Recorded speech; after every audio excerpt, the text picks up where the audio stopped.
সুস্বাগতম বন্ধুরা, আরএন কিচেনের পক্ষ থেকে ঈদের অনেক অনেক শুভেচ্ছা ও ভালোবাসা। আজকের রেসিপি মাওয়া স্টাইলে কিভাবে আমরা ইলিশ মাছের লেজ ভর্তা বানাতে পারি। ইলিশ মাছ খেতে আমরা সবাই ভালোবাসি, তবে কাটার ভয়ে লেজটা কিন্তু খাওয়া হয় না। তবে চলুন দেখে আসি এটা বানাতে কি কি লাগছে। এই ইলিশ মাছের লেজ ভর্তা বানাতে প্রথমে আমাদের লাগছে ইলিশ মাছের লেজ। আমি এখানে 3টা ইলিশ মাছের লেজ নিয়ে নিয়েছি। আর আছে স্বাদ মতো লবণ, আধা চামচ হলুদ গুঁড়া, আধা চামচ মরিচ গুঁড়া, আর রয়েছে 1 কাপ পরিমাণের পেঁয়াজ, আধা কাপ পরিমাণের রসুন কুচি এবং শুকনা মরিচ স্বাদ মতো। লেজগুলো আমি ভালো করে ধুয়ে পরিষ্কার করে হলুদ, লবণ এবং মরিচ দিয়ে ভালো করে মেখে নিয়েছি। চুলে একটা প্যান বসিয়ে তেল দিয়ে ইলিশ মাছগুলো দিয়ে দিচ্ছি। আমি এখানে সরিষার তেল ব্যবহার করেছি, আপনারা চাইলে সয়াবিন তেলও ব্যবহার করতে পারেন। তবে ভর্তা বানানোর ক্ষেত্রে সয়াবিন তেলের থেকে সরিষার তেল দিলেই বেশি মজা লাগে। দিয়ে উল্টে পাল্টে ভালো করে কড়া করে ভেজে নিতে হবে মাছগুলো বেশ কড়া করে ভাজা হয়ে গিয়েছে। এখন আমি এগুলো তুলে নিচ্ছি। চুলায় একটা প্যান বসিয়ে দিয়েছি। এখন আমি এর ভেতরে দিয়ে দিচ্ছি অল্প একটু সয়াবিন তেল, চাইলে আপনারা সরিষার তেলও ব্যবহার করতে পারেন। দিয়ে দিচ্ছি 1 কাপের মতো পেঁয়াজ কুচি, আর দিয়ে দিচ্ছি আধা কাপের মতো রসুন কুচি।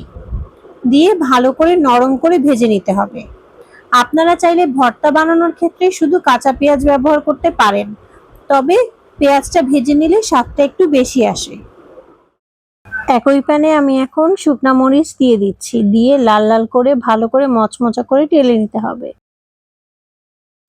সবকিছু ভাজাভাজি শেষ। এখন আমি মাছগুলো থেকে বড় যে কাঁটাটা আছে সেই কাঁটাটা আলাদা করে নিচ্ছি। আমি স্ক্রিনে দেখিয়ে দিচ্ছি কিভাবে আপনারা এই বড় কাঁটাটি আলাদা করে নেবেন।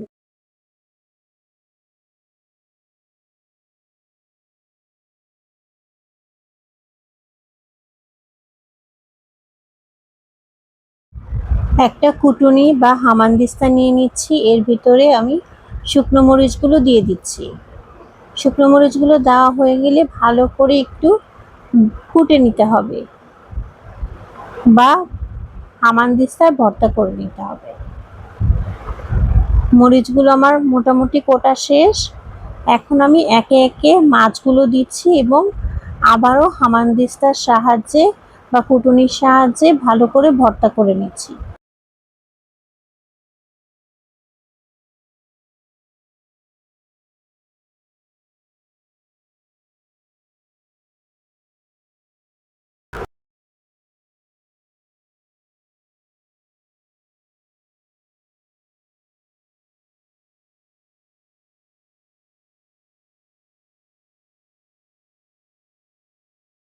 মরিচ এবং মাছগুলো ভালো করে কোটা হয়ে গিয়েছে। এখন আমি এগুলো হামানদিস্তা থেকে নামিয়ে বড় বড় যে কাঁটাগুলো আছে সেগুলো ধীরে ধীরে বেছে নিচ্ছি। নেড়ে চেড়ে মোটামুটি যতগুলো আপনি হাতে পাবেন কাঁটা সবগুলোই বেছে নিতে হবে।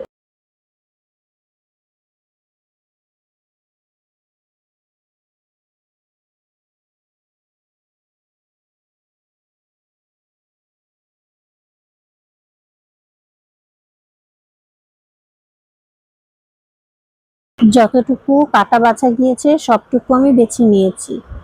এখন কিছুটা সরিষার তেল উপর দিয়ে দিয়ে দিচ্ছি। আপনারা যদি না দিতে চান তাহলেও হবে।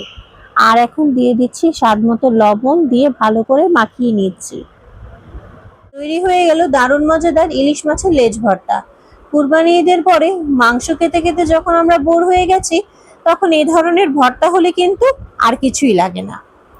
আমার ভিডিওটি ভালো লাগলে আমার চ্যানেলটি অবশ্যই সাবস্ক্রাইব করতে ভুলবেন না, আর লাইক শেয়ার তো অবশ্যই করবেন।